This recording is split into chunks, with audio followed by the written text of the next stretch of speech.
Hi, this is Scott with eTrailer. Today we're taking a look at and installing our Roadmaster base plate kit for our 2025 Jeep Grand Cherokee L. Roadmaster base plate for this one looks really good. It kind of tucks in behind our trim so it looks really nice. It's going to be easy to use as well. You're going to have these arms that come on it. All you're going to do is just give them a quarter turn and they lock in place. And just really easy to do whenever you don't want to have them on there anymore. All you have to do is turn and put them back out and you're set to go. So the 5 main components that you're going to need to get yourself set up for flat towing is you're going to need your tow bar, you're going to need a base plate, you're going to need your safety cables, you're also going to need wiring and your braking system to get yourself all set up to get yourself ready to flat tow down the road. So if you end up getting this base plate set up or you have any questions, feel free to leave any comments or questions below in the comment section. Other than that, this installation for this one can be pretty involved and time consuming. So if it's something you don't have time to do yourself, you can always take a look at our dealer locator and get something done for you locally. If it's something you feel like giving a try yourself, stick around, watch our video, and we'll help you get it installed. To start our installation, we're going to need to remove our front fascia. So we're going to start by this top area here underneath of our hood, and we're going to have push pins all up underneath of here. We're just going to take a flathead screwdriver and get in the little slot and work up that center pin. And if that center piece comes out, don't worry about that because that will pop back in place. Now just get under there and pop those out.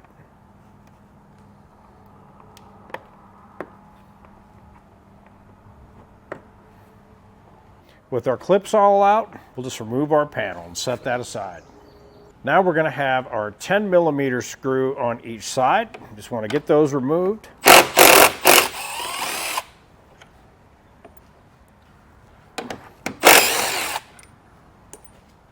And right below that, we're going to have our rubber bump stops. We just want to unscrew those and get those out of the way. Now right across the front, we're going to have 6 T40 bolts. We need to get those backed out and out of the way.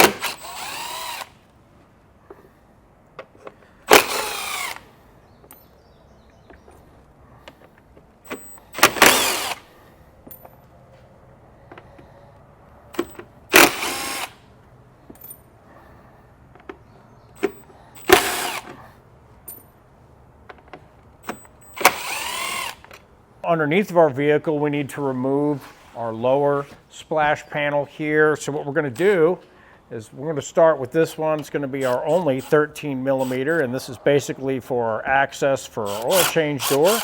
Now I'll start working my way forward. We have our 10mm, a couple of those there on each side.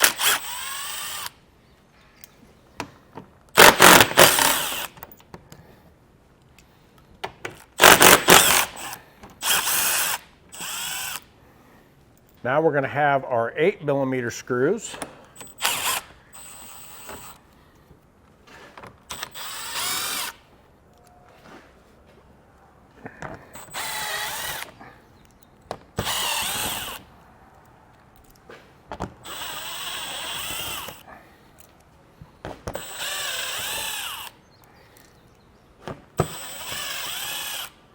Now right behind our air dam, you're going to have another 8mm on each side. Pull our panel down, and all we're going to do is just let it hang there back out of the way.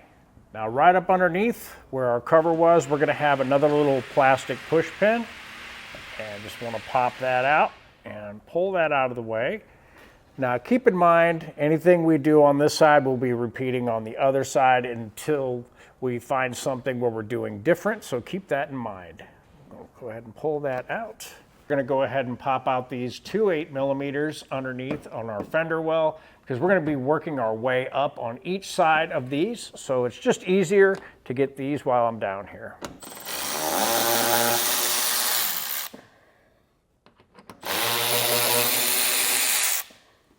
Now that we have the 2 down below done, we'll move along to the 3 that we have left.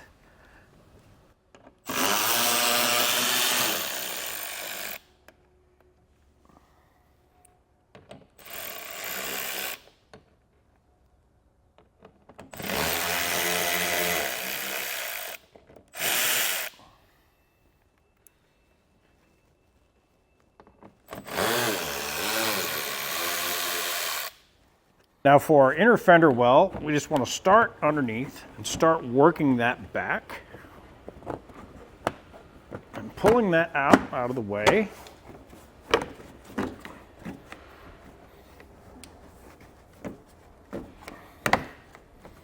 Once we get that pulled back, right behind here, you're going to have this seam that goes between your fascia and your fender. So right up in here is where we're going to need to get to. You're going to have a 10 millimeter bolt that runs down and clamps down and connects these two together. So we need to get that out of there. This one is a little tricky to get to.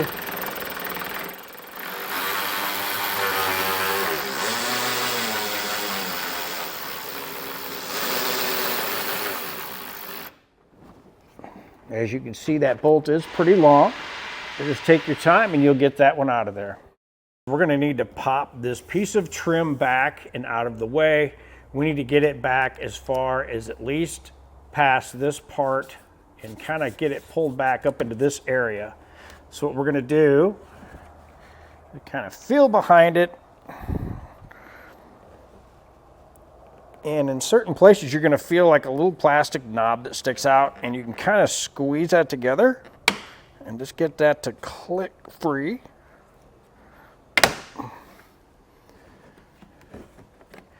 Just keep working your way up carefully.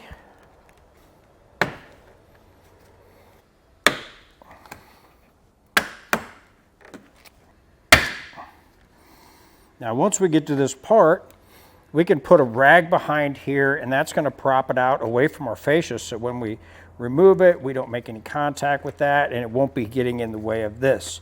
Now behind here, you can see this little gray clip. Now with that, those do pop off the back of this a lot. This is just slotted right here, so all we're going to do is we're going to end up taking our clip tool, we're going to get behind this, pop it out, slide it back in that when we start to put it all back together.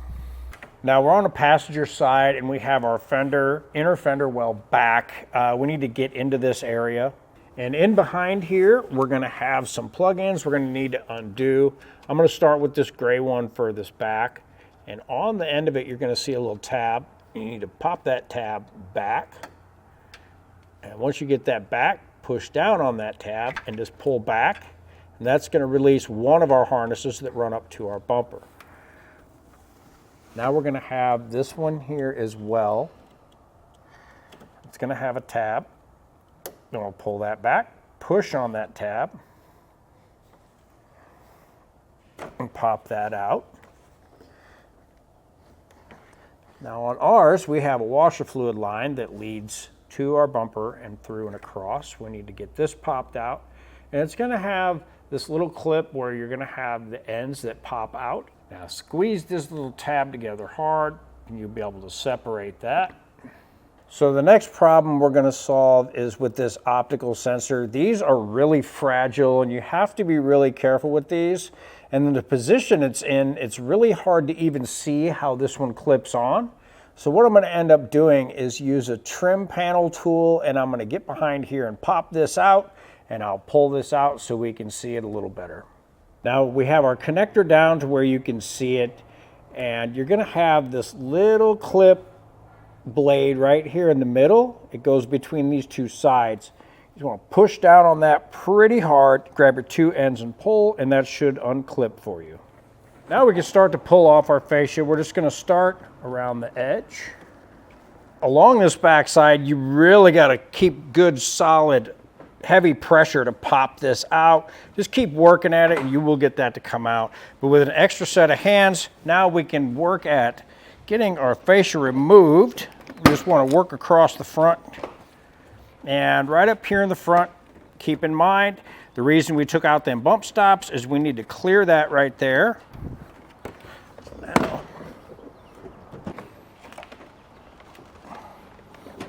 right. Now we'll just get our fascia moved out of the way. We're going to have this little plastic panel. You can get at the push clip that's right behind that. And we don't have a whole lot of room to get in there, but we'll just push our tool in behind that.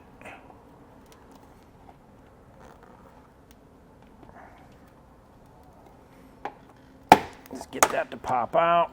It's going to allow us to pull that back out of the way. Now we'll just work our way down. Got one right down here on our bumper beam. And we'll have one more on this panel. Now this will not be getting put back on, so you can do whatever you want with it. So for now, we're just going to get that set off to the side, and we'll get our one off on our other side. Now we'll need to get our bumper beam out of the way, so we're going to have two 10mm nuts, which we'll set aside and we'll reuse, along with all of our other hardware that we're taking off of this one.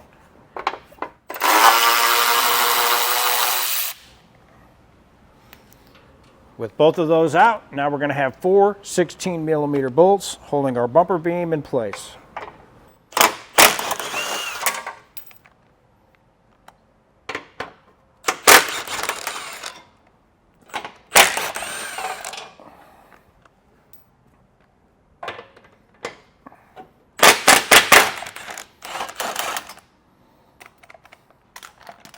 With all of our bolts out of the way, we can remove our bumper beam.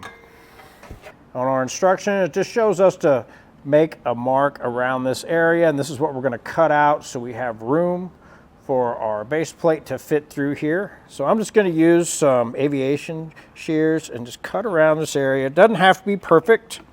Just want to get it cut out to make room. And if you come back through and your base plate isn't fitting quite right, you can always come back through and trim more off. That's no big deal at all. And once we get to this back portion, what I'm going to do is just take my utility knife and just run down it a couple times.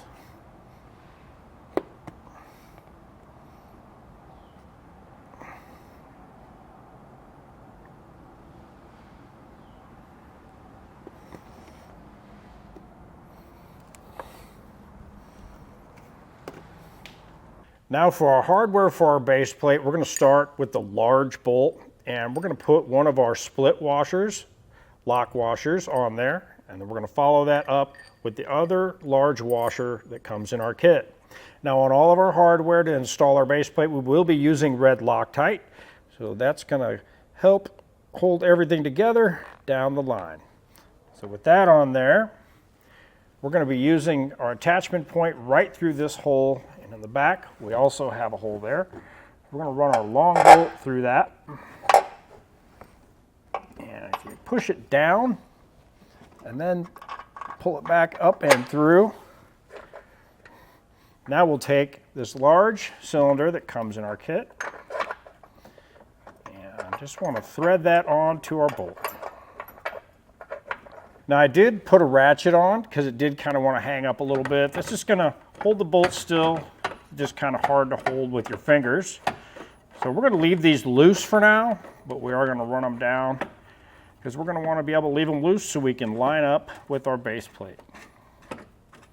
Now we can get our base plate put in place. May need an extra set of hands if it would help you out.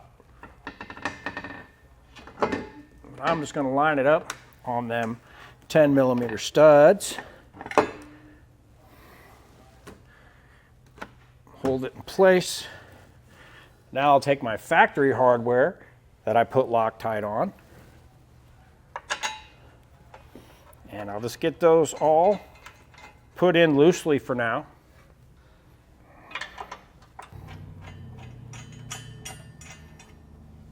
Now after we have those loosely installed, we'll go to the bolt that's going to go in the front. We're going to take our lock washer, put that on, follow that up with our washer, and just get that threaded loosely in place. Now, once we have our base plate loosely in place, what I like to do is use this hole that this little bolt comes through. I like to lift this up and have a wrench ready, and I'll use that to center up. And what I can do is get that semi-close, at least to the middle of that, on both sides, and then just snug these down. Then I know I have it lined up pretty nice. And that way, you're just getting some consistency out of it that way. Now, after these are snug down, we'll just come back through and pop on our 10mm nut.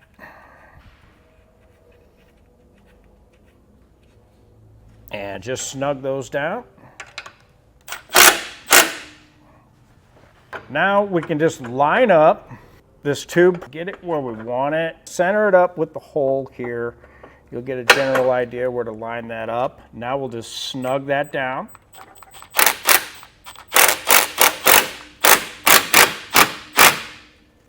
Now we'll take our ratchet and snug down the one in the rear.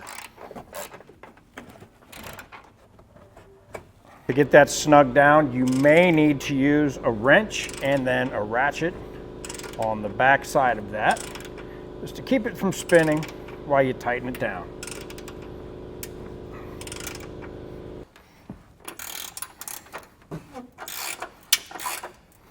We have everything snugged down. We'll come back through and torque down all of our hardware. Now keep in mind, we do have a couple different sizes of hardware here, so take a look at your instruction manual, and there's going to be a little area where it has your different torque specifications for different size threads and different bolts, so keep an eye on that. Other than that, if you don't have a torque wrench, you can pick one up here at eTrailer, or you can look at your local parts store and see if they have one you can rent. Now that we have our base plate all torqued down, we're going to come back through and go ahead and start installing some of our other components for our flat toe. And after we get that all done, we'll come back and get our fascia all trimmed up and set up and get it reinstalled. Now we just got our fascia held up in place, and we went ahead and got that all marked out and trimmed up. So we got everything to pop back through. Just take your time doing this part. Just start little and then work your way through it.